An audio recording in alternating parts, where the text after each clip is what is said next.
Hey people, Reese here. I just wanted to do a quick video on which I've sort of done before on my K-bar.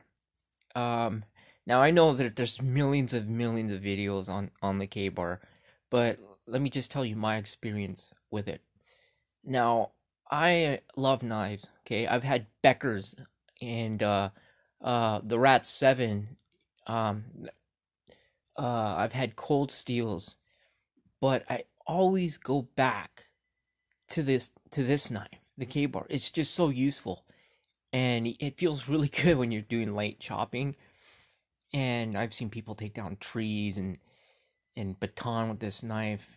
Um, it's a good knife, and it looks good and it feels good in the hand. Um, yeah, it's just a really good knife. I'll show you mine. Now this is my. Let me see.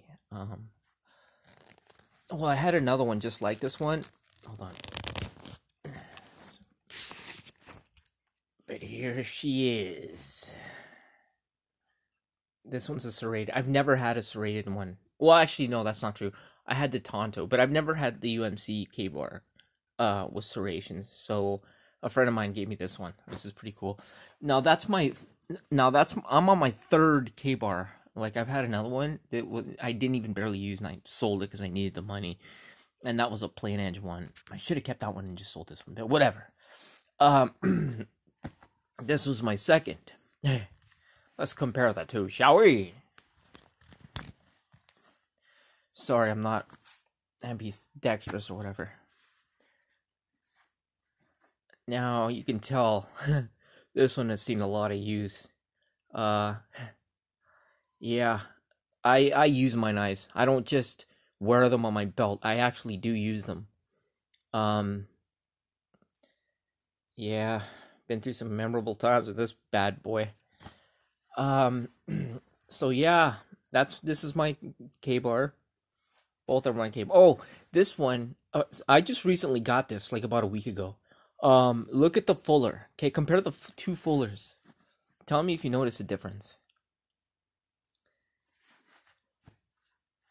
The fuller on this one, well, let's not say the fuller. Let's say the grind. The saber grind on this one, there's a space right here, and then there's the fuller, which means that the angle of the grind is a little bit steeper than this one. See that? See the grind goes all the way up to the edge of the fuller. People who call these blood grooves are just morons. Honestly, this is just to make the blade lighter. Like anyone who knows anything about combat knows that you don't need a fuller and a knife to penetrate a human body. It's just stupid, in my opinion. But I digress. So yeah, this is my K-bar, and it's just such a great knife, man. It just awesome. It's perfect for utility tasks. Oh, and look at the USMC. The letters are kind of bunched up and squished together.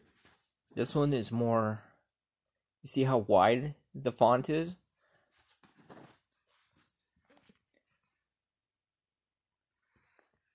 See? How you see it? How you don't? Anyway, it's just such a great knife, and it lasts a long time. Apparently though, I have like sweaty hands, I guess. I have like anxiety and stuff sometimes, or my hands just sweat like crazy. Something like right now. I don't know why, but uh so and my sweat is like acid. Like this is the handle of my leather, and I don't like the plastic or the craton handled K bars for the fact that they are about half an inch shorter than the stacked leather handle ones, and I do like leather and steel. So it doesn't matter. I'll still continue to use the leather handle K bar, but this time I'm not gonna put anything on the. I'm not gonna treat the leather. I did with this one, and I think that's why it went quicker. Was because it just like this thing is nearly black. It's like a dark brown. But anyway, if you consider getting a K bar, you should get it. It's a good knife to take with you hiking. If you get lost or something, this knife can guide you and serve you for the purpose that you intend for it. As long as you do not, you just have to know its limitations, right? Don't go crazy. It's a tool. It's a tool for cutting, like my man said. It's a tool for cutting. Okay, you don't beat on it. See, look at the finish. Still good on this thing. I'm gonna preserve the finish. Try to preserve the finish. Oh, and it's so sharp. This one, I've honed it so nice that I can shave with it. All my friends make fun of me because you can shave with all my knives, and this one too. It's just that this one's a little older, a little beat up, but this is actually the older one because this one has the steeper grind. But anyway, that's my little rant. I hope that there's something I said that will inspire you to get one. It's just such an iconic knife. There's so much history behind it. Oh, wait. No, maybe this won't be so short. But let me show you another good thing that my friend gave me. A rare Kabar Commando knife from World War II. See that? It's a bright blade.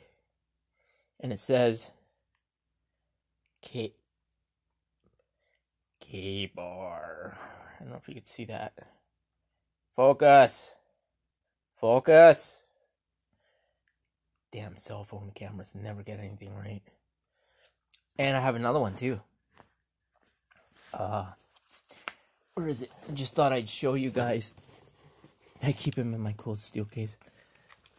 This one, the sheath is all raggedy because, and there's a name on it, Jerry Hawks. Jerry Hawks, Hakes, or Hakes, whatever. So if there's a Jerry Hawks out there, who's like maybe 80s, in his 80s or 90s, I got your knife, bro. Thank you. If you want it back, maybe we can negotiate a price. So, and then this one is a Katagaris, and this is another rare knife. Very rare. So anyway, that's my knife collection, my Kabar collection. I had more. I gave my daughter a Kabar. She's got one. But yeah. Look, this is how iconic this knife is, okay? These knives, regardless of the condition they're in, will last for many, many years. Okay? This one's so sharp. Oh, unbelievably sharp. But there's a nick somewhere on the blade. And the Katagaris, yeah. Apparently they use this knife to open up crates and boxes. It's that tough. I'm gonna focus on sharpening this one. Is it sharp? Yeah, it's pretty sharp. But yeah, so that's my Kabar collection. I love my Kabar. It's just such a useful knife. It's perfect for hiking, camping. As long as you're not going crazy with it, you should be fine. You could do batoning, you could do light chopping, light batoning, light chopping. What you call it? Doing tent pegs, tent stakes, all kinds of bushcrafting stuff you can do with this knife. I mean, you're not gonna rely on a knife to. I mean, you're not gonna need the damn knife to chop down a goddamn tree, right? So it's gonna perform well in every area. So, like I said, I've had the Becker 9. I've traded some of my Beckers for other knives. Like these two knives were actually part of a deal that my friend gave me. He actually gave me a bunch of these knives for my BK7, my decked out BK7 that you guys are well aware of. So, yeah, and shit, I lost my fucking train of thought. Whatever, man. So it's a good knife, you know. You're not gonna chop a tree down with it. You can do light utility chores with it. It's just a perfect knife. Anyway, that's my rant. This video is getting too long. I don't want to be redundant. So you guys have a great day. If you have any questions, I might put these up for sale. Somebody want to make me an offer, I will consider it. Yeah, so please get back to me. Leave a like, leave a comment. You guys have a blessed day. Take care, and I will talk to you soon. Peace.